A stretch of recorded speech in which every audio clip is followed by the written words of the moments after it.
If you care about your health or your future health, then stop freaking vaping.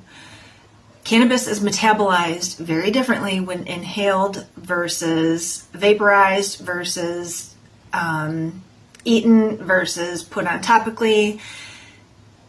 That delta-9 THC inhalation method reaches a peak concentration in the plasma within 2.5 minutes and then dissipates quite rapidly thereafter.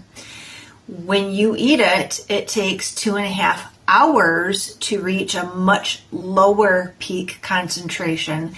That's why people reach towards vaping, because they feel those effects immediately. But I also hear those same people tell me, but there's less nicotine in it than in a cigarette. So not all of those vape cartridges contain nicotine, but the ones that do, you are wrong. The ones that do contain 20 times the amount of nicotine than a cigarette. Not to mention the formaldehyde, the arsenic, the lead, all of those heavy metals and crap that is a carrier in that cartridge is also not appropriate to be inhaled into the respiratory system. The flavor, those are synthetic chemicals that do not belong in the human body. You are poisoning yourself with those vape cartridges. I am all for cannabis therapy when used therapeutically. Those vape cartridges, though, are just to get you to get you excited in the moment and to get all your feels failing in those moments, but they are poisoning you. Also, when you take an edible, after it goes through the digestive process, that delta-9 THC goes through the first pass metabolism of your liver, and it gets broken down into a metabolite that's even more psychoactive, and that's called the 11-hydroxy-THC.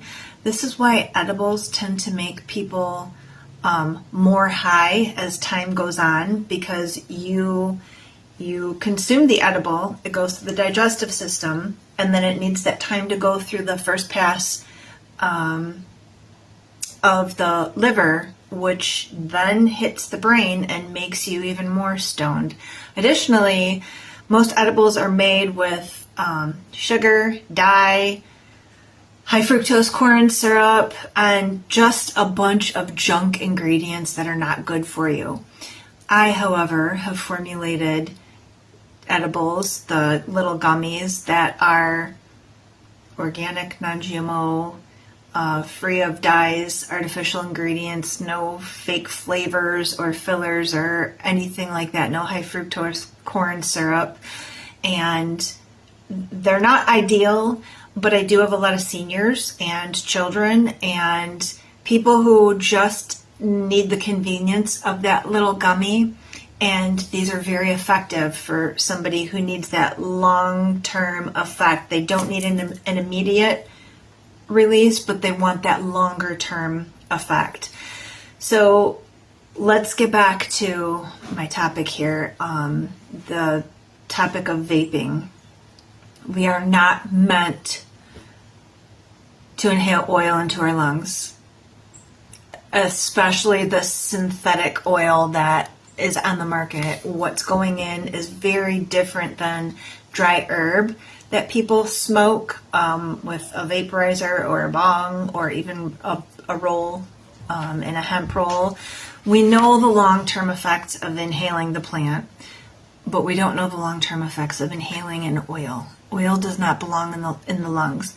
What happens when you accidentally breathe in water when you're taking a swig of your drink? You choke because you've aspirated water that does not belong in the respiratory system. Now, consuming oils by tincture or a dropper bottle of THC, CBD, hemp or cannabis oil by mouth is much different. You don't get as an immediate effect, but it gets absorbed into the soft tissues in the mouth. It goes into those blood vessels, so you get within 15-20 minutes you'll get a slight relaxing effect, or Once it goes through the digestive system, then you get the edible effect. So it can take a couple hours to actually give you the effect that it's going to give you. So this method, by taking it orally, reproduces the kinetics of inhalation. Then you swallow the rest and reproduce the effects of oral ingestion. It's the ideal hybrid. It's quick onset with longer duration. So you get a little bit of relief in the beginning, but longer duration. So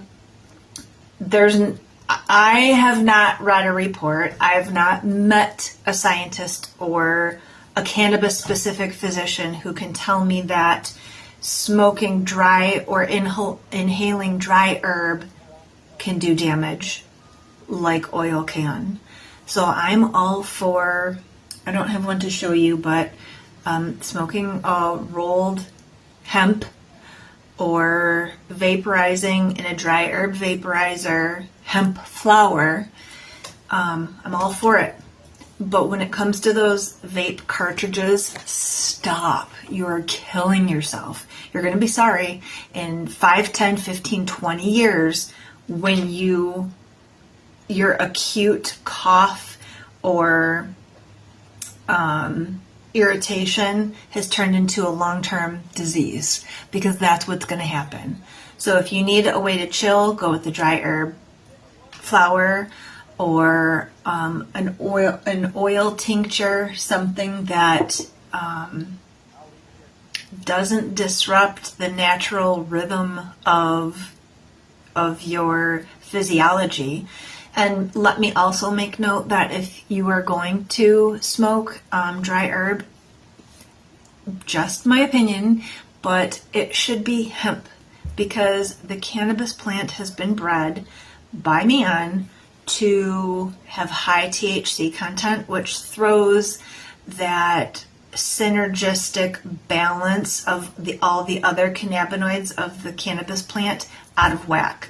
Nature likes balance. Nature does best when everything is in balance. Nature provides us healing opportunity when we use it for its natural state of balance. So when man steps in and starts breeding that plant to have high THC content, back away.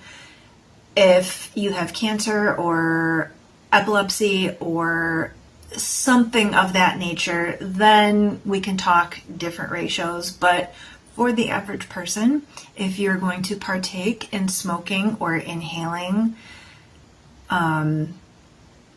the cannabis plant, it should be hemp, which is a very balanced ratio of all of the cannabinoids, not just CBD, not just THC, but CBN, CBG, all of the other ones. Okay, so if you value your health or your future health, stop vaping.